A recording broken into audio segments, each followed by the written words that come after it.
வணக்கம் and welcome to அரசியல் பேட்டை. வணக்கம் சார். வணக்கம் சுமையா. சார், காக்ரோச் ஜனதா பார்ட்டியுடைய போராட்டம் பார்த்தீங்கன்னா தொடர்ந்து இந்தியாவில் இருக்கக்கூடிய பல மாநிலங்களில் நடக்கிறத பார்க்குறோம். குறிப்பாக வந்து சென்னையிலுமே மாணவர்கள் 2 நாட்களாக வந்து போராட்டத்தில் ஈடுபட்டு இருக்காங்க. மதுரையில் வந்து ஆரம்பிச்சிருக்காங்க அப்படின்ட்டு பல இடங்களில் இந்த போராட்டம் வந்து தொடர்ந்துட்டு இருக்கு. இப்போ சிபிஜேயுடைய கோரிக்கை என்னவா இருக்குன்னா ஃபேர் நீட் தான் வேணும் அப்படின்ட்டு. தமிழ்நாட்டுடைய கோரிக்கை என்னவா இருக்குன்னா பேன் நீட் அப்படின்ட்டு. கோரிக்கை எஸ், திமுக ஆரம்பிச்சது. அதை தொடர்ந்து இப்போ மாணவர்கள் மத்தியிலேயே வந்து அந்த நீட் வேணாம் அப்படின்ற ஒரு மைண்ட் செட்ல வந்து இருக்காங்க.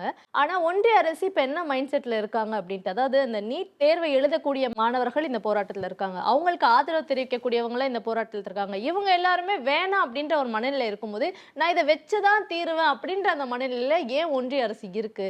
இந்த நுழைவுத் தேர்வு ஒன்றிய அரசுக்கு என்ன கொடுக்குது அப்படின்றது. மாணவர்கள் வேணான்றாங்கன்னா அவங்களுக்கு ஓகே, லாயலான ஒரு விஷயம், நான் படிக்கணும்னு ஆசைப்படுறேன், படிக்கிறேன் அப்படின்ற ஒரு அவங்களுக்கான ஒரு ரீசன் இருக்கு. ஒன்றிய அரசு இதை நடத்திய தீர்வு அப்படின்னா அது என்ன ரீசனுக்காகன்றது தான்.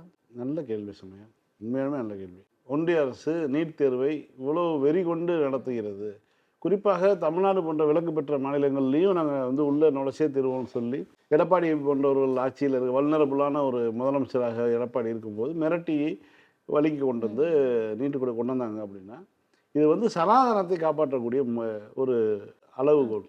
இது வந்து நீங்கள் என்னதான் நீங்கள் வந்து இந்திய கல்வி முறை, வெள்ளைக்காரன் வந்து இங்கே வரான், மதத்தை பரப்ப வரான், வியாபாரம் செய்ய வருகிறான், வந்த இடத்துல தன்னுடைய மொழியை கற்றுக்கொண்டால், கல்வி முறையை கற்றுக்கொண்டால் அவனுக்கு வசதியாக இருக்கும் அப்படிங்கிறதுக்காக. ஏன்னா அவனுக்கு பெரிய வேலை செய்வதற்கு ஒரு நம்பர் வேணும், ஆட்கள் வேணும், எண்ணிக்கை வேணும். அது ஒரு தன்னுடைய மொழியை தெரிந்து கொண்ட படித்திருக்கக்கூடிய ஒரு சிவிலைஸ்டு ஒரு கூட்டத்தை உருவாக்கணும்னு நினைக்கிறான். அது தன்னை மீறி போயிடக்கூடாது, தனக்கு அடிமையாக இருக்கணும்னு நினைச்சதுதான் வெள்ளைக்காரனுடைய வேலை. ஆனால் அவன் என்ன பண்ணுறான், தனக்கு கீழே இருக்கக்கூடிய நபர்கள் ஓரளவுக்காவது அறிவுள்ள நபர்களாக இருக்கணும். அப்போ அவன் வந்து பள்ளிக்கூடங்களை கட்டி கொடுக்குறான், கல்வியை கொடுக்குறான். அது வரைக்கும் கல்வி மறுக்கப்பட்ட சமூகத்தில் அவர்கள் வந்து மத பரப்புரைக்கு வந்தவர்களும் சரி, வியாபாரத்துக்கு வந்தவர்களும் சரி, 2 பேரும் ஒரே வேலையை செய்கிறாங்க. என்ன செய்கிறாங்க, அவர்கள் மதத்தை பரப்புபவர்களுக்கு வந்து இவங்க வந்து சிவிலைஸ் சொசைட்டியாக மாறணும், இவர்கள் வந்து பாம்பு கடிச்சா போய் வந்து வேப்பிலை அடிச்சிட்டு இருக்காங்க, இதுலேருந்து மாற்றி ஒரு வேறு இதுக்கு கொண்டு வரணும்னு அவங்க வந்து ஒரு வேறு வடிவத்துக்கு போகிறாங்க. அப்போ இவங்க வந்து இப்போ தனக்கு கீழே இருக்கக்கூடிய பணியாளர்கள் வந்து ஓரளவுக்கு கல்வி அறிவு பெற்றவர்களாக இருக்கணும்னு இவங்க நினைக்கிறாங்க. இது ரெண்டும் சேர்ந்து தான் வந்து இந்தியா முழுக்க வந்து கல்வி சாலைகளை உருவாக்கி அதன் மூலமாக மாணவர்கள் படித்து வரக்கூடிய சூழல் வருது. அதிலும் கூட பார்த்தீங்கன்னா இந்தியாவினுடைய முதல் பெண் கன்னியாஸ்திரி அப்படின்னு பார்த்தீங்கன்னா அது ஒரு பார்ப்பன பெண்ணாக தான் இருக்காங்க. இந்த மாதிரியான எந்த ஒரு இடத்துலையும் வந்து அவர்கள் தான் வந்து முதல் இடத்துல இருக்காங்க. அதே மாதிரி அந்த கல்வி நிறுவனங்களில் பயின்றவர்கள் இன்னைக்கு விமர்சனம் செய்கிறாங்க, ரைஸ் பேக்கு அது இதுன்னு சொல்லி கிறிஸ்தவர்களை விமர்சனம் பண்ணுறாங்க இல்லையா, அவர்களுடைய கிறிஸ்தவ நிறுவனங்களில் வந்து படித்தவர்கள் தான் வந்து பின்னாடி அதிகாரிகளாக அமைச்சர்களாக மாறியவர்கள். அப்போ அந்த இயேசு சபை வந்து நிறுவிய அந்த பள்ளிக்கூடங்களாக இருக்கட்டும், மற்றவையாக இருக்கட்டும், எல்லாவற்றிலுமே படித்து பயன்பெற்றவர்கள் முதல்ல உயர் சாதியினர். அதற்கு அடுத்தடுத்த கட்டத்துக்கு பிறகு வரும்பொழுது, சுதந்திரத்துக்கு பிறகு ஒரு மாற்றம் வரும்பொழுது புதிய புதிய சமூக நீதியை கோரக்கூடிய கட்சிகள், நீங்கள் வடநாட்டில் எடுத்துக்கிட்டிங்கன்னா லல்லு பிரசாத் யாதவ் அவருடைய கட்சியாக இருக்கட்டும், அவருடைய தலைவர்களோட கட்சியாக இருக்கட்டும், இவங்கெல்லாம் சமூக நீதியை கேட்குறாங்க. ஒரு பிற்படுத்தப்பட்ட சமூகத்தை சேர்ந்தவர்கள் இவங்க கேட்குறாங்க. ராம்விலாஸ் பாஸ்வானுடைய எழுச்சி, அதே மாதிரி இந்த பக்கம் வந்து பார்த்திங்கன்னா பகுஜன் சமாஜனுடைய எழுச்சி, இந்த மாதிரி வந்து பல்வேறு இயக்கங்களுடைய எழுச்சியும் அம்பேத்கருடைய பரப்புரையும் வந்து பெரிய அளவில் வந்து பட்டியலின மக்களுக்கும் வந்து ஒரு கல்வியை நோக்கி கொண்டு வருது.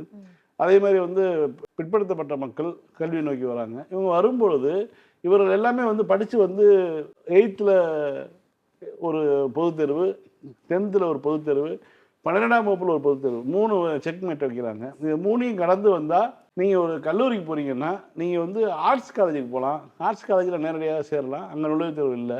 ஆர்ட்ஸ் காலேஜில் படிச்சுட்டு வேலை இல்லாதவர்கள் தான் வந்து வறுமை நில சிவப்பில் கமலஹாசன் போன்றவர்கள்லாம் வந்து ஆர்ட்ஸ் காலேஜில் படிச்சுட்டு தான் வேலை இல்லாமல் இருப்பார்.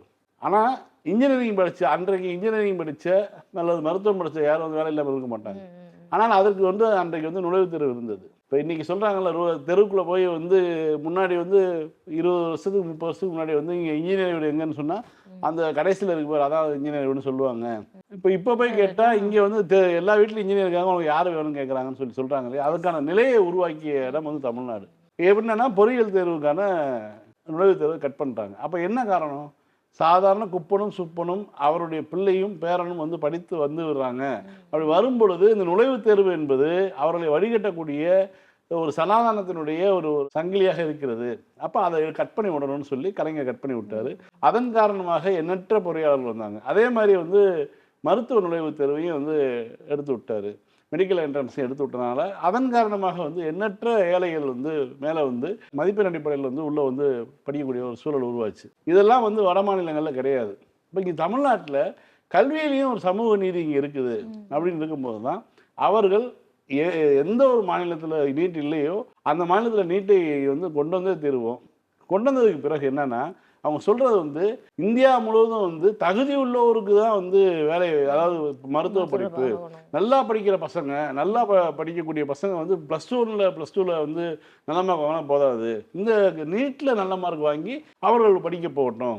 நீட்டில் வந்து அவங்க வந்து அதிகபட்சமான கட் ஆஃப்லாம் வாங்கிட்டாங்கன்னா அவங்களுக்கு வந்து சாதாரண கன்னடத்தில் படிக்கலாம் அப்படின்லாம் சொல்கிறாங்க இல்லையா. ஆனால் சொன்னதுக்கு பிறகு என்னாச்சு, தொடர்ந்து வந்து பணம் உள்ளவர்கள் 20 லட்ச ரூபா கொடுத்து கொஸ்டின் பேப்பர் ரிலீஸ் பண்ணி வாங்கி எழுதிட்டு வரவன், ஆள் மாறாட்டம் பண்ணி எழுத வைக்கிறவன், இந்த மாதிரியான சம்பவங்கள் தொடங்கி இன்னைக்கு வரைக்கும் வந்து வாட்ஸ்அப்லையும் டெலிகிராமை மூடி வச்சுருந்தாங்க. ஏன்னா டெலிகிராமில் கொஸ்டின் பேப்பர் பரவுது, ஏன் வாட்ஸ்அப்பில் பரவாதா தெரியாமல் கேட்குறேன். எத்தனையோ அது போன்ற ஆப்புகள் இருக்கும்போது இவங்க வந்து டெலிகிராம் தான் வந்து எதிரிங்கிற மாதிரிலாம் மூடி வச்சுருந்தாங்க. அப்போ இவங்களுடைய நோக்கம் என்பது நுழைவுத் தேர்வு என்பதன் பேரிலாக சாதாரண மக்கள், பட்டியலின மக்கள், பழங்குடி மக்கள், பிற்படுத்தப்பட்ட மக்கள் நீங்கள் மேல் படிப்புக்கு வரக்கூடாது, குறிப்பாக மருத்துவத்துறைக்கு வரக்கூடாது, மருத்துவத்துறை என்பது எங்களுடைய துறையாக இருக்கிறது. நீங்கள் அதில் வந்து இவர்கள் வர ஆரம்பித்ததுக்கு பிறகு என்ன பண்ணுறாங்கன்னா, ஆயுர்வேதம் படித்தவங்களில் அவர்கள் வந்து அறுவை சிகிச்சை பண்ணலாம். இடையில அது அதாவது ஆயுர்வேத சிகிச்சை முறை என்பது வேறு, அது உடலுக்கு உள்ளே வந்து என்ன இருக்குங்கிறதே பார்க்காது, உடலில் இருக்கக்கூடிய பாயிண்ட்ஸை வச்சு பார்க்கறது, நாடி துடிப்பை வைத்து தான் அவங்களுடைய இது வந்து மருத்துவ முறை. இந்திய மருத்துவ முறையில் 2 மருத்துவ முறை இருக்குது. ஒன்று ஆயுர்வேதம் இருக்குது, 3 இருக்குது ஆக்சுவலாக. யுனானி மருத்துவ முறை, ஆயுர்வேத மருத்துவ முறை, சித்த மருத்துவ முறை. இதுதான் வந்து இந்திய மருத்துவ முறைகளில் இருக்கக்கூடிய 3. சித்த மருத்துவ முறைங்கிறது தமிழ் மருத்துவ முறை. இது சித்தர்களுடைய அவர் கண்டுபிடித்த மூலிகைகள் மூலமாக வரக்கூடியது. ஆயுர்வேதமும் கிட்டத்தட்ட 2 ஒன்று தான். நானும் அதுவும் ஒரு இதுதான் இந்திய மருத்துவ முறையில் ஒன்று. யுனானி வந்து நமக்கு வெளியிலேருந்து வந்தாலும் இங்கே ஏற்றுக்கொள்ளப்பட்ட ஒரு மருத்துவ முறையாக இருக்குது இந்திய மருத்துவ முறைகளில். இதை தாண்டி வந்து நவீன மருத்துவ முறையை வந்து பெரும்பாலான மக்கள் வந்து ஏற்றுக்கொள்கிறார்கள், அதை நடைமுறை அவங்க பின்பற்றுறாங்க. இந்த நவீன மருத்துவ முறையில் சாதாரண மக்கள் வந்து அங்கே போகிறாங்க, பிற்படுத்தப்பட்ட மக்கள் வந்து படிக்க மருத்துவராக மாறுறாங்க, பட்டியலினத்தை சேர்ந்த மக்கள் வந்து மருத்துவர்களாக மாறுறாங்கங்கிறது இவங்களுக்கு நீண்ட நாள் எரிச்சல். அந்த காலத்தில் வந்து சமஸ்கிருதம் தெரிஞ்சால் தான் நீங்கள் வந்து மருத்துவம் படிக்க முடியும்னு இருந்தது. இங்கே இருக்கக்கூடிய ஒரு அரசர், சமஸ்கிருதத்தில் பேசக்கூடிய அரசர், அவர் வந்து சமஸ்கிருதத்தை புலமையாக இல்லை, பேச்சு வழக்கிலே சமஸ்கிருதத்திலே பேசக்கூடிய தகுதி படைத்த ஒருத்தர் வந்து முதலமைச்சராக திராவிட நீதி கட்சி கொண்டு வந்தது. அவர் வந்து அதை வந்து நீக்கி விடுறாரு, அந்த ஒரு விதிமுறையை நீக்கி விடுறாரு. அப்படியெல்லாம் வந்து இந்த மாதிரி தான் வந்து நீதி கட்சி காலத்திலேருந்தே இது போன்ற தலைகளை நீக்கி கொண்டே இருந்த இயக்கம் தான் திராவிட இயக்கம். இப்போ என்னன்னா, இந்த நீட்டில் வந்து இவ்வளோ பிரச்சனை நடக்கும்போது நாம் வந்து நீட் வரும்போதே சொன்னோம், இது வந்து ஏழை எளிய மக்களுக்கு எதிரான விஷயம், குறிப்பாக பிற்படுத்தப்பட்ட பழங்குடி மக்கள், பட்டியலின மக்களுக்கு எதிரான ஒரு விஷயத்தை கொண்டு வராங்கன்னு சொன்னோம். அதனுடைய முடிவு இன்னைக்கு தெரிஞ்சு போச்சு. திமுக சொல்வது நீங்கள் சொன்ன மாதிரி ஃபேரான நீட் கிடையாது, நீட்டே அன்ஃபேர் தான். இன்னைக்கு இப்போ கூட திமுக தலைவர் வந்து ஒரு கார்டு போட்டிருக்காரு அவருடைய வலைத்தளத்துல எல்லாம், சமூக வலைத்தளங்களில். அதாவது வந்து நம்ம கேட்குறது வந்து ஃபேர் நீட் கிடையாது, நீட்டே அன்ஃபேர் தான் அப்படிங்கிறது திமுகவுடைய ஸ்டாண்டு. இந்த போராட்டம் எல்லாமே வந்து நடக்கக்கூடியவர்களாம் நீங்கள் நேர்மையாக தேர்வை நடத்துங்கன்னு சொல்கிறாங்க. அதாவது வந்து எங்களை சங்கிலியில் கட்டி போடுங்க, ஆனால் தங்கச்சங்கிலியில் கட்டி போடுங்கன்னு சொல்கிறாங்க. நீ கட்டி போடுறது உன்னை அடிமையாக வைத்திருப்பது எதுவாக இருந்தாலும் அது சங்கிலி தான். நீ தங்கத்தில் கட்டினாலும், வெள்ளியில் கட்டினாலும், இரும்பில் கட்டினாலும், கல்லில் கட்டினாலும் சங்கிலி என்பது சங்கிலி தான். நம்ம சொல்கிறது என்னென்னா, சங்கிலியை உடைத்து எறியுங்கள். +2ல் மார்க் வாங்குறியா, நீ நல்ல மார்க் வாங்குறியா, உங்கள் ஊரில் காலேஜ் இருக்கா, பக்கத்து ஊரில் காலேஜ் இருக்கா, எந்த காலேஜில் வேணாலும் போய் சேர்றதுக்கான வாய்ப்புகளை வந்து உங்களுக்கு கொடுங்க, அவ்வளோதான். ஒரு பொது தேர்வே எழுதி முடித்த ஒரு மாணவனுக்கு மீண்டும் ஒரு தேர்வு என்பதும், அந்த தேர்வு எத்தனை முறை வேணாலும் எழுதலாம் அப்படிங்கிற ஒரு வாய்ப்பு கொடுப்பது என்பது மருத்துவத்துறையில் மிகப்பெரிய ஒரு மோசடி. இந்த மோசடியை கண்டித்தான் திமுக இன்றைக்கும் வந்து ஆரம்பத்தில் வந்து களத்தில் இருக்குது, இன்றைக்கும் களத்தில் இருக்குது.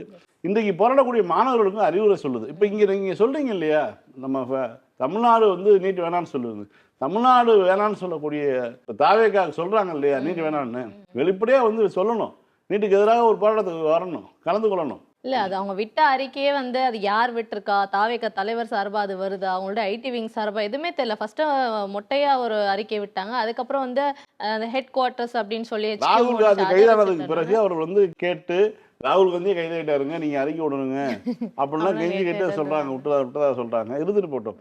ஆனால் நீட்டை வந்து நீட்டுக்கு எதிரான ஒரு பரப்புரை மேற்கொள்வது, இது போன்ற விஷயங்கள் எல்லாமே வந்து தொடர்ந்து செய்வது வந்து திமுக தான். சார் அப்போ வந்து அனிதாவுடைய மரணத்துக்கு பிறகு விஜய் போய் அங்க உட்கார்ந்தாரு இல்லையா? ஆமா. இதே நீட்டுக்காக தானே போராடிட்டு இருக்காங்க. ஆமா. ஒரு வார்த்தை கூட பேசாம இருக்காரு சார். அனிதாவுடைய அண்ணன், உடன் பிறந்த அண்ணன் வந்து போய் போராடிட்டு இருக்காரு அங்க டெல்லியில. அவர் வந்து மருத்துவர்லாம் கிடையாது. ஆனால் தன் தங்கச்சியினுடைய மரணம் என்பது தன் தங்கச்சியை போல வந்து பல நூறு தங்கச்சிகள் வந்து இந்தியா முழுவதும் வந்து ஆண்டுதோறும் இறந்து கொண்டு இருக்காங்க இந்த நீட்டு கொடுமையினால. அதெல்லாம் நினச்சி தான் வந்து அனிதாவுடைய அண்ணன் போய் அங்கே போராடிட்டு இருக்காரு.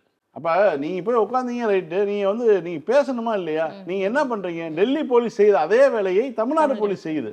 டெல்லி போலீஸ் வந்து பேட்சை கழட்டிட்டு மாணவர்களை அடித்து துன்புறுத்தியதை போல தமிழ்நாடு போலீஸ் இங்கே போராடக்கூடிய மாணவர்களை அடித்து நேம் பேட்சை கழட்டிட்டு அடித்து துன்புறுத்துகிறது. நான் 5 பேர் கூட்டினால் நாங்கள் கைது செய்வோம்னு மிரட்டுது. அப்போ டெல்லி போலீஸும் தமிழ்நாடு போலீஸும் வேறு வேறு அல்லங்கிறது தான் வந்து நேற்று முன்தேர்தல் வந்து நம்ம பார்த்துட்டு கூடிய நிலைமை. அதாவது பாஜகவும் தாவேகாவும் வேறு வேறு வேறு இல்லைங்கிறதாங்க. ஏங்க ஒரு எதுக்குங்க பேட்சை கழட்டிட்டு வரணும்? ஒரு காவலர் வந்து அவருடைய எண்ணும் அவருடைய பேரும் தான் வந்து அவருக்கான அடையாளம். அது ஒரு அந்த காக்கி யூனிஃபார்மை யார் வேணாலும் போட்டு வரலாம். டெல்லியில் காக்கி யூனிஃபார்மே இல்லாமல் வந்து கையில் லத்தியோடு வந்து அடிச்சுக்கிட்டு இருந்தாங்க. இங்கே வந்து என்ன பண்ணுறாங்கன்னா அதனுடைய முதல் கட்டத்துக்கு போகிறாங்க. இப்போ நம்பரையும் பேட்சையும் கழட்டி வச்சுட்டு உள்ளே வந்து அடிக்க வராங்க, இழுத்துட்டு போகிறாங்க, சட்டையை பிடிச்சி இழுக்கிறாங்க, பெண்களை தவறாக நடத்துகிறாங்க. எல்லா வகையிலும் வந்து டெல்லி போலீஸுக்கும் எங்களுக்கும் வேறுபாடு இல்லைங்கிற சொல்லி ஒரு சூழல் வந்து தமிழ்நாட்டில் வந்திருக்குது. அப்படின்னா தலைமை வந்து அதை பற்றி கண்டுக்கல. முதலமைச்சருக்கு அதுக்கான நோட்ஸ் வைக்கிறாங்களா? அவருக்கு தெரியுதா? இத்தனை மாணவர்கள் போராட்டம் பண்ணுறாங்களே, இவ்வளோ துன்புறுத்தலுக்கு உள்ளாகிறாங்களே, நேற்றைக்கெல்லாம் வந்து 2 பேருக்கு வந்து எலும்பு முறிவு ஏற்பட்டிருக்கு. இந்த மாதிரியான சூழல் டெல்லியில் ஏற்பட்ட சூழல் வந்து இங்கேயும் நடக்குது அப்படிங்கிறது முதலமைச்சருக்கு தெரியுதானே தெரியல. அமைச்சர்கள் எல்லாருமே வந்து கண்ணீர் சிந்திட்டு இருக்கிறத வந்து பார்க்க முடியுது. எங்க அப்படின்னா ஜனநாயகம் படத்தை பார்த்து தியேட்டர்ல. பார்க்க முடியாத அளவுக்கு கஷ்டமா இருக்காமா? ஆனந்த கண்ணீரா இல்ல வந்து இங்க நீட்டுக்கு போராடி இருக்கும்போது அதுக்கு கண்ணீர் சிந்துங்க அப்படின்னா ஜனநாயகன் படத்தை பார்த்துட்டு இந்த லாஸ்ட் ஒன் டைமா அந்த வேர்டு வேற அதுக்கு வந்து கண்ணீர் சிந்துட்டு இருக்கதை பார்க்க முடியுது. தமிழ்நாடு எதை நோக்கி போயிட்டு இருக்கு அப்படின்ட்டு ஏன்னா அட் அ டைம்ல சார் 2 வேற காட்சிகள். நீட்டுக்காக போராடி இருக்க மக்கள், ஜனநாயகத்தை கொண்டாடி இருக்கக்கூடிய அமைச்சர்கள், தாவேகாவினர் அப்படின்ற அந்த 2 விஷயத்தை பார்க்க முடியுது. இல்ல வட மாநிலங்கள்ல வந்து நம்ம முதலமைச்சரே நேத்து போய் படத்தை பார்த்துட்டு தானே இருந்தாங்க. அதான் வட மாநிலங்கள்ல நம்ம வந்து எதிர்பார்த்தோமா, வடக்கரசு கேள்வி பண்ணிட்டு இருந்தோம், படிக்காம இங்க வரீங்க வேலைக்குன்னு. அவங்க பாத்தீங்கன்னா வந்து நீ நீட்டு நடத்தினாலும் அது நேர்மையா நடத்துங்கிற லெவலுக்கு கொஞ்சம் இறங்கி வந்திருக்காங்க. அவங்க இப்போ போராட்டம் பண்ணியிருக்காங்க. தமிழ்நாட்டில் இந்த ஜனநாயகத்தை வந்து படத்துக்கு வந்து அமைச்சர்கள் போய் நிற்பது, பால் குடத்தை எடுத்து தலையில் கட் அவுட்டில் பாலாபிஷேகம் பண்ணுறதுங்கிற மாதிரியான விஷயங்கள் நடந்துகிட்டு இருக்குது, செஞ்சுட்டு போகிறாங்க. ஆனால் இதற்கு முன்பாக வந்து எம்ஜிஆர் ஆட்சி பொறுப்பில் இருக்கும்பொழுது மீனவ நண்பன் படம் வந்து வெளியாச்சு. அவர் ஆட்சி பொறுப்பு ஏற்றதுக்கு பிறகு 77 வந்து மீனவ நண்பன் வந்துச்சு. மீனவ நண்பனில் புரட்சித் தலைவர் எம்ஜிஆர் அப்படின்னு தான் இருக்கும் டைட்டில் கார்டில். அதேமாரி அதற்கு பிறகு வந்து எம்ஜிஆர் முதலமைச்சராக பதவியேற்றதுக்கு பிறகு இந்த இன்னொரு படம் வந்து மதுரை மீட்ட சுந்தரபாண்டியன். அந்த படத்தில் ஒரு டைட்டில் கார்டும் இப்போவும் யூடியூப்பில் எடுத்து பாருங்கள். அவர் முதலமைச்சராக பதவியேற்றதுக்கு பிறகு வந்து இதுதான் வரும், புரட்சி தலைவர் எம்ஜிஆர் சொல்லி அப்படி தான் இருக்கும். அப்போ இவருடைய இந்த ஜனநாயகன் படத்தில் வந்து டைட்டில் கார்டில் வந்து தமிழ்நாடு முதலமைச்சர் நடிக்கும்னு போடுறாரு. இது வந்து என்ன சொல்கிறது, இது வந்து எவ்வளோ தூரம் வந்து காயின்தனமாக இருக்குது அப்படிங்கிறது வந்து தான் நம்ம வந்து இப்போ இது பண்ணிக்க முடியும். இது வந்து இவர் ஒரு படத்தை நடிச்சிருக்காரு, இவர் நடிக்கும்போது அதெல்லாம் கிடையாது. வெளியிடும்போது இதில் இப்போ பேர் போடுறீங்கன்னா இவ்வளோ தூரம் விளம்பர மோகமா? இந்த விளம்பர மோகம் எல்லாமே வந்து எங்கே போய் இட்டுட்டு போகும்னா 91-96 வந்து தமிழ்நாட்டில் நடந்த நிகழ்வை நோக்கி நம்ம போயிட்டு இருக்கோம். கிட்டத்தட்ட சம்பவ இடத்தை நெருங்கிட்டோம்னு நினைக்கிறேன். இப்போவே வந்து தண்ணிலாம் கருப்பாக வருது, சிவப்பாக வருது, பச்சையாக வருது, மஞ்சையாக வருதுங்கிறாங்க. இன்னொரு பக்கம் அமைச்சர்கள் உட்காந்து தேட்டரில் அழுகுறாங்க. இதுக்கு முன்னாடி வந்து பார்த்திங்கன்னா எடப்பாடி உட்காந்து அழுதுட்டு இருந்தார் ஒரு எம்ஜிஆர் படம் ரிலீஸ் ஆகி. அது இப்போ வந்து பார்த்திங்கன்னா இங்கே இந்த அமைச்சர்கள் வந்து உட்காந்து அழுகுறாங்க.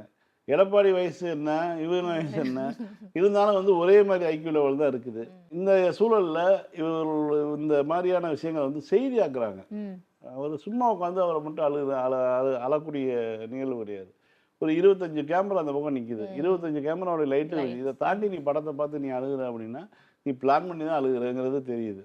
அப்போ இந்த அழுகை வந்து உங்களுடைய தலைவருக்கு போய் சேரணும். உனக்கு வந்து பரவாயில்லப்பா, என் மேலே ரொம்ப விசுவாசமாக இருக்கான்னு நீ நினைக்கணும் அப்படின்னு சொன்னேன்னா, இது ஒரு சர்வாதிகார ஆட்சியை நோக்கி தான் கொண்டு போய் செலுத்தும்.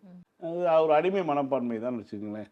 இன்னொரு பக்கம் வந்து பார்த்தீங்கன்னா, சட்டமன்ற உறுப்பினர் பல்லவி அவங்க வந்து இந்த குழந்தைய வந்து அந்த அதாவது அந்த குழந்தைய நினச்சி தான் நமக்கு ரொம்ப பரிதாபமாக அதேதான் இருக்குது. சார். இந்த குழந்தைய பெத்த அத்தனை அம்மாக்களுமே வந்து இத பார்த்துட்டு தான் இருப்பாங்க. என்ன பண்றாங்க அவங்க பிறந்த குழந்தைய வச்சுட்டு அப்படின்ற மாரி தான் தோணுது. அந்த குழந்தைக்கும் அந்த ட்ரெஸ் கோட போட்டு வெயில்ல வந்து குழந்தை அந்த சவுண்ட் வெயில எப்படி விடுங்க. சார் அந்த முதல் குழந்தை நாள் accept முதல் பண்ணும்? காட்சிங்கும்போது அந்த அதனுடைய குழந்தை எப்படி நம்மளுடைய வாட்ச் சொல்லுதுங்க. நீ வந்து ஒரு சத்தமான இடத்துல இருந்தேன்னா, நீ சத்தமான இடத்துல இருக்கிற, நகர்ந்து போ உனக்கு அப்படின்னு ஒரு சவுண்டு பொல்யூஷன் சொல்லி ஒரு வாட்ச் சொல்லுது. சாதாரண எலக்ட்ரானிக் வாட்ச். இப்படி இருக்கக்கூடிய சூழல்ல ஒரு சின்ன குழந்தைய தூக்கிட்டு போய் அவங்க போய் பார்க்குறாங்க. அதை வந்து வெளிப்படுத்துறாங்க அப்படின்னா, என்ன வேணாலும் செய்வதற்கு இவர்கள் தயாராக இருப்பார்கள் தான் நம்ம எடுத்துக்க முடியும். தமிழ்நாட்டினுடைய கோராமை இவங்க கையில மாட்டியிருக்குது. இப்படியான ஒரு கொடுமையை சந்திச்சுட்டு இருக்குங்கிறத தான் நம்ம எடுத்துக்க முடியும். ஆனா வந்து மக்களுக்கு வந்து அந்த புரிதல் வரும். எனக்கு தெரிய வந்து அதான் சொல்றேன்ல, நகரப்பகுதியில இருக்கக்கூடிய மக்கள் அதிகமாக மொபைல் பயன்படுத்தக்கூடிய மக்கள் தான் இந்த மாரி வந்து விஷயங்கள்ல வந்து குறிப்பாக தாவேக்காவுக்கு ஆதரவு அளித்திருக்கிறது. எங்கெல்லாம் வந்து இணையம் பயன்படுத்தாத பகுதி இருக்கிறதோ, கிராமப்புற பகுதி, மலைப்பகுதிகளெல்லாம் வந்து அவங்களுக்கான வாய்ப்பு வழங்கப்படலைங்கும்போதே, ரொம்ப தெளிவா தெரியுது. இவங்க வந்து இந்த பிரச்சாரத்தை வந்து ரொம்ப ஒரு மக்களை வந்து ஒரு அதற்குள்ள மயக்கி உள்ள கொண்டு போய் தான் வந்து வாக்களிக்க வச்சிருக்காங்க. ஸோ இதுக்கு எதிரான விஷயங்களை வந்து திமுக போன்ற கட்சிகள் செய்தாலும், இந்த மாயையிலேருந்து மக்கள் உடைச்சது பபுள்லேருந்து வெளில வரக்கான காலம் வந்து வெகு சீக்கிரத்தில் வந்துருவாங்க. ஏன்னா இவங்களுக்கான ஹனிமூன் பீரியட் ரொம்ப நாள் கிடையாது. ஏன்னா மக்கள் குடிக்கிற தண்ணியில் இப்போ வெள்ளையாக இருந்த தண்ணி கருப்பாக இருக்குங்கும் போதே அவங்க வந்து வேற ஒரு முடிவுக்கு வந்துடுவாங்க. அது ஒரு தட்டில் இருக்க 2 இட்லி வந்து வந்து காணாம போகும்போது அது கம்யூனிஸ்ட் பேசி தானே ஆகணும், வேற வழி இல்லைல்ல. சார் இப்போ ஒரு பக்கம் நீட் பிரச்சனை, இன்னொரு பக்கம் வந்து ஜனநாயகன் ரிலீஸ். இதுக்கு இடையில வந்து தாவேக்கா அரசு ஒரு வேலை பார்த்திருக்கு. என்ன அப்படின்னா, முதலமைச்சர் காலை உணவு திட்டத்துடைய பெயரை வந்து மாற்றிருக்கக்கூடியது. நீங்க ஒரு புதுசா ஒரு திட்டத்தை கொண்டு வந்து, அந்த திட்டத்துக்கு உங்களுக்கு பிடிச்ச பேரை வந்து வைக்கலாம்ல. திமுக கொண்டு வந்த திட்டத்துக்கு பெயர் மாற்றம் பண்றதால எனக்கு என்ன டவுட்னா, அவருக்கு டேபிள் முன்னாடி முதலமைச்சர்னு ஒண்ணு இருக்குல்ல. அது வந்து நம்மளுடைய திமுக தலைவர் பயன்படுத்திய இதுதான். ஓகே. அதை ஏன் என்ன தூக்கி எறியாம வச்சிருக்காருன்னு தெரியல. ஏன்னா அவருக்கு வந்து திமுக தலைவர் எந்த திட்டங்களை தொடங்கினாரோ, எதெல்லாம் செய்யாரோ, அதெல்லாம் வந்து அதுல ஏதாவது ஒண்ணு பண்ணணும். முதல்வர் படைப்பகம்னு இருந்தா உடனே படைப்பகம்னு மாத்தி வச்சிருக்காரு. முதல்வர் இஸ் a நான் common முதல்வன் word திட்டத்தை தானே. வந்து திறன் மேம்பாட்டு திட்டமா திட்டமா. மாத்தினாங்க. இந்த மாதிரி முதல்வன் அவர் என்ன ஸ்டாலின் தான் வச்சிருக்காரு. அப்ப என்ன ஆகுதுன்னா, இந்த பாகுபலி படம் மாதிரி தான். நீ வந்து என்ன சொன்னாலும் முதல்வர்னு சொன்னாலே அது வந்து மக்களுக்கு வந்து ஸ்டாலின் தான் அப்படிங்கிறது தான் பதிஞ்சு போயிருச்சு. அப்ப முதல்வர்ங்கிற பேரே இருக்க கூடாது. சிஎம்னு சொல்லி ஆங்கிலத்துல தன்னை சொல்லிக்கிட்டா மக்களுக்கு ஒன்றும் தெரியாது. முதல்வர்னு சொன்னா அது ஸ்டாலின் தாங்கிறதுல வந்து ரொம்ப தெளிவா இருக்காங்க. அதனால இந்த பேர் எங்கெல்லாம் இருக்கோ அதெல்லாம் எடுக்கக்கூடிய ஒரு வேலையில வந்து இருக்காங்க. அதனுடைய ஒரு வேலை தான். சரி, எனக்கு இன்னொரு விஷயம் என்னன்னா, இந்த இடத்துல வந்து காமராஜருடைய பேர், பெருந்தலைவர் காமராஜருடைய பெயரை வைத்தது வந்து மகிழ்ச்சி தான். ஏன்னா மதிய உணவு திட்டத்தை தமிழ்நாட்டில் பெரிய அளவில் கொண்டு வந்தவர். அதற்கு முன்பாக நீதி கட்சி காலத்தில் சென்னை மாநகராட்சியில் இருக்கக்கூடிய பள்ளிகளுக்கு மதிய உணவு வழங்கப்பட்டது. அதெல்லாம் வந்து முதல் முதலாக 1921, 22 அந்த ஆட்சி காலத்திலேயே கிட்டத்தட்ட ஒரு 105 வருடங்களுக்கு முன்பாகவே வந்து சென்னையில் இருக்கக்கூடிய பள்ளிகளில் தொடங்கப்பட்டது. அதை தமிழ்நாடு முழுக்க கொண்டு சேர்ந்தது. அதற்கு பிறகு வந்து அரசுகள் செய்யாட்டினாலும் அது தமிழ்நாடு முழுக்க கொண்டு சேர்த்தது. இந்த ஒரு கவலை கஞ்சிக்காவது அந்த பையன் வந்து படிப்பானே அப்படின்னு சொல்லிட்டு சோளக்கூழும் களியும் கேப்ப களியும் போட்டு ஊறுகாயும் கொடுத்து, அது கூட கிடைக்காமல் வந்து பசங்க இருந்தாங்க. சாயந்தரம் தான் சாப்பாடு, காலையிலேருந்து விளையாட போனோம், சாயந்தரம் தான் வந்து ஏதாவது கஞ்சி வைப்பாங்க, கஞ்சியை குடிச்சிட்டு படுக்க வேண்டியதுதான். நான் அடுத்த நாள் காலையில் பழைய சோறு அதை சாப்பிட்டுட்டு பகல் முழுக்க வெறும் வயிற்றோடு தான் இருக்கணும். இப்படி வந்து பசங்க இருந்தக்கூடிய சுற்றிட்டு இருந்த காலகட்டத்தில் இதை சாப்பிட்றதுக்காவது வருவான், ஸ்கூலுக்கு வருவான், ஏதோ 4 எழுத்து படிச்சுக்குவான், அதில் 100 பேர் வரான்னா அதில் வந்து ஒரு 20 பேராவது தேறிடுவான்னு சொல்லி காமராஜர் வந்து அந்த திட்டத்தை கொண்டு வந்தார். அவருடைய பேரை வந்து வைப்பதில் எந்த நமக்கு வந்து மாற்றுக்கிறதே கிடையாது. ஏன்னா காமராஜருடைய பிறந்த நாளை ஜூலை 15 கல்வி கண்டிருந்த காமராஜருடைய பிறந்த நாளை வந்து உறுதிமொழியோடு இருக்கணும்னு சொல்லி 2021ஆம் ஆண்டே அரசு ஆணை போட்ட அரசு திமுக அரசு, எம்கே ஸ்டாலினுடைய அரசு, காமராஜருடைய பிறந்தநாள் அன்று கல்வி கண்டிருந்த காமராஜருடைய பிறந்தநாள் அன்று இந்த ஒரு உறுதிமொழி ஏற்கணும்னு சொல்லி இந்த வருஷம் அவங்க வந்து ஆட்சி பொறுப்பு வந்து முதல் வருஷம் செய்யலை. 5 ஆண்டுகளாக ஒரு அரசாணை இருக்கக்கூடிய ஒரு விஷயத்தை செய்யலை. கடந்த ஆண்டு உறுதிமொழி ஏற்ற ஆசிரியர்களுக்கு தெரியாதா? பள்ளி கல்வித்துறைக்கு தெரியாதா? ஒரு அரசாணை இருப்பது தெரியாதா? நீங்கள் வந்து ராஜீவ்காந்தி இறந்த நாளை வந்து பயங்கரவாத ஒழிப்பு நாளாக எடுக்கணும், அதையும் எடுக்கலை. ஓகே, முடிஞ்சு போச்சு. காமராஜருக்காவது எடுத்துக்கலாமா? நீங்கள் உங்களுடைய கொள்கை தலைவர்னு சொல்கிறீங்கல்ல, அவருடைய பிறந்த நாளுக்கு வந்து நீங்கள் வந்து உறுதிமொழியை ஏற்று மாணவர்களுக்கு அவரை பற்றியான செய்திகளை சொல்லணுமா இல்லையா? அது செய்யவே இல்லை. இப்போ வேற பேர் வைக்க முடியாது. இப்போ நீங்கள் இதுக்கு வந்து ஜெயலலிதா காலை உணவு திட்டம்னு வைக்க முடியும், இல்லை வேற ஏதாவது பேரை வைக்க முடியும்.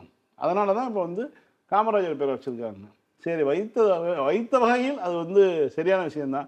ஏன்னா உங்களுக்கு முதல்வர் தான் பிரச்சனையா இருக்கு, பெருந்தலைவர் காமராஜர் பிரச்சனையா இல்லை. அதனாலதான் அம்மா உணவகம் வந்து அம்மா உணவகமாவே பெயர் மாற்றம் இல்லாம வச்சிருக்காங்க போல. அந்த முதல்வர் நீங்க சொன்ன மாதிரி முதல்வர்னாலே அவங்க வந்து பாகுபலி படம் தான். இவங்க வந்து முதல்வர்னு சொன்னாலே இப்ப இருக்கக்கூடிய முதல்வருக்கே அவருக்கே முதல்வர்னா அவர் ஞாபகம் தான் வருது. அந்த அளவுக்கு தன்னுடைய செயலாற்றிட்டு போயிருக்காரு. அதனால வந்து இந்த வகையில் வந்து மகிழ்ச்சி தான் நமக்கு. சபரிவர்மன் அவருடைய விசாரிக்கிறோம் அப்படின்னு சொல்லியே வந்து அவர் இறந்திருக்கக்கூடிய அந்த விஷயம், அதுக்கான அந்த கேஸே இன்னும் முடியல, அது இன்னும் முற்றுப்புள்ளிக்கே வரல அந்த விஷயம். அதுக்குள்ள பாத்தீங்கன்னா தூத்துக்குடியில இன்னொரு இளைஞனை வந்து விசாரிக்கிறோம் அப்படின்னு சொல்லிட்டு, அருணாச்சலம் அப்படின்ற ஒரு பையன் விசாரிக்கிறேன் அப்படின்ட்டு இப்ப அந்த மாணவனுமே வந்து இளைஞனுமே வந்து உயிரிழந்திருக்கக்கூடிய அந்த செய்தி வந்து வந்திருக்கு. இப்போ விசாரணைன்ற பேர்ல சாகடிக்கிற வரைக்கும் போலாம் அப்படின்ற அந்த அதிகாரத்தை வந்து இவங்களுக்கு கொடுத்தது யாரு அப்படின்ட்டு பேக் டு பேக் வந்து நடந்துட்டு இருக்கு. அதாவது இவங்க பொறுப்பேற்ற 2 மாசத்துலயே 4 லாக்அப் வந்து நடந்திருக்கு. 6வது, அதாவது அதிகாரப்பூர்வமா 6வது. நேற்றைக்கு அமைந்த கரையில் வந்து வல்லூர் கோட்டத்தை சேர்ந்த செந்தில்நாதன் என்பவர் வந்து விசாரணைக்கு அழைத்து செல்லப்பட்டவர் வந்து கீழ்ப்பாக்கம் அரசு மருத்துவமனையில் இறந்து போயிட்டாரு. அவரும் உடல் முழுக்க காயங்கள். அவருடைய குடும்பத்தாரை தொடர்பு கொண்டால் 5 நாளைக்கு பேச மறுக்கிறாங்க, உண்மையை சொல்ல மறுக்கிறாங்க. தயவுசெய்து எங்களை ஃபோன் பண்ணாதீங்க, எங்கள் புருஷன் உடல் வந்து கிடைக்காது, என்னுடைய அண்ணன் உடல் கிடைக்காதுன்னு அவங்களுக்கு அதில் கான்டாக்ட் நம்பர்லேருந்து ஃபோன் சொல்கிறாங்க. நேற்றைக்கு அமைந்தகரை காவல் நிலையத்தில் வந்து விசாரணைக்கு போனவர் வந்து இறந்து போயிட்டார். ஒரு கீழ்ப்பாக்கம் மருத்துவமனை அனுமதிக்கப்பட்டு இறந்து அவருடைய உடல் பிணக்கூராய்வு முடிஞ்சு நேற்றே இது பண்ணிட்டாங்க. நேற்றைக்கு அந்த செய்தியெல்லாம் வந்து அதை பற்றி விசாரிக்க முன்னாடியே வந்து எல்லா வேலையும் முடிச்சு கொடுத்துட்டாங்க.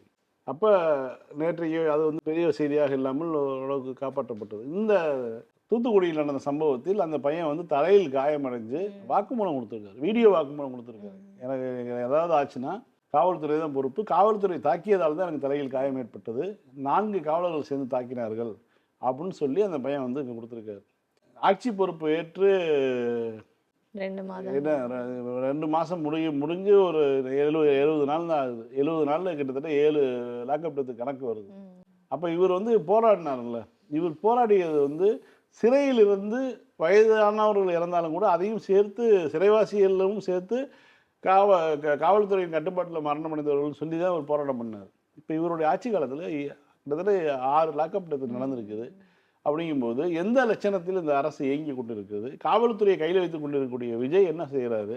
டிஃபன் பாக்ஸ் எடுத்துகிட்டு வர்றாரு, அங்கேயே உட்காந்து ஃபைல் பார்க்குறாரு, சாப்பிட்றாரு, வைக்கிறாருன்னு சொல்கிறாங்கல்ல. முதல்ல காவல்துறையை கண்காணிக்கிறாரா? இந்த மாதிரியான குற்றச்செயல்கள் தொடர்ந்து நடக்கிறது. அப்பாவிகள் உயிரிழக்கிறாங்களே. இப்போ இன்றைக்கி வந்து நாகர்கோவில் வந்து அனைத்து வியாபாரிகளும் வந்து கடையெடுப்பு நடத்த போகிறோம்னு அவர் வச்சுருக்காங்க. காரணம் என்னன்னா, ஒரு விசாரணைக்கு அழைத்து செல்லப்பட்ட ஒருத்தரை வந்து அது எந்த விதமான ஏதாவது குற்ற செயலில் ஈடுபடாத ஒரு நபர், ரவுடி பட்டியலெல்லாம் இல்லாத நபர், ஒரு பெட்டிக்கடை வச்சுருக்காரு. அதில் வந்து 5 பாக்கெட் வந்து குட்கா இருந்திருக்கு. அதற்காக நீங்கள் வந்து ஒரு ஃபைனபிள் அஃபென்ஸுக்கு நீங்கள் அடித்து அவரை வந்து ரிமாண்ட் பண்ணி உள்ளே வச்சு அடித்து கொலை செஞ்சுருக்கீங்க அப்படின்னா இதை வந்து எப்படி ஏற்றுக்க முடியும்னு நமக்கு தெரியல. இது போன்ற விஷயங்கள்லாம் நடக்கும்போது இந்த அரசு இந்த மாதிரியான மக்களுக்கு எதிரான விஷயங்களை செய்யும் பொழுது நம்ம திமுக ஆட்சி காலத்தில் நடந்த ஓரிரு சம்பவங்களில் அன்றைக்கு பேசியவர்களுடைய வாய் இன்னைக்கு என்ன பண்ணிட்டு இருக்கு, அன்றைக்கு பேசிய மனித உரிமை ஆர்வலர்கள் இன்னைக்கு என்ன பண்ணிட்டு இருக்காங்க அப்படிங்கிற ஒரு மிகப்பெரிய ஒரு கேள்வி வந்து நமக்கு இருக்கு. அவர்கள் வந்து என்ன வேடிக்கை பார்த்துட்டு இருக்காங்க? இப்போ இவ்வளவு பிரச்சனை நடக்கும் போதும் வந்து அவர்கள் வேடிக்கை பார்க்குறாங்க. இதுவே ஒரு சம்பவமாக இருந்தால் கூட திமுக ஆட்சியாக இருந்தால் இந்நேரம் வந்து காலில் சலங்கை கட்டி ஆடி இருப்பாங்க. இதோட 6வது மரணமாக நடந்திருக்கிறது. அது இப்போயும் வந்து அவர்கள் அமைதியாக இருந்தாங்கன்னா அவங்க வந்து அவர்களுடைய மனசாட்சியை அவர்களை வந்து கேள்வி கேட்கும். ஃபைன் சார், திரும்ப நாளைக்கு இதே நிகழ்ச்சியில் சந்திக்கலாம். மீண்டும் நாளை இரவு 9:30 மணிக்கு அரசியல் பேட்டை நிகழ்ச்சியில் சந்திக்கலாம். நன்றி.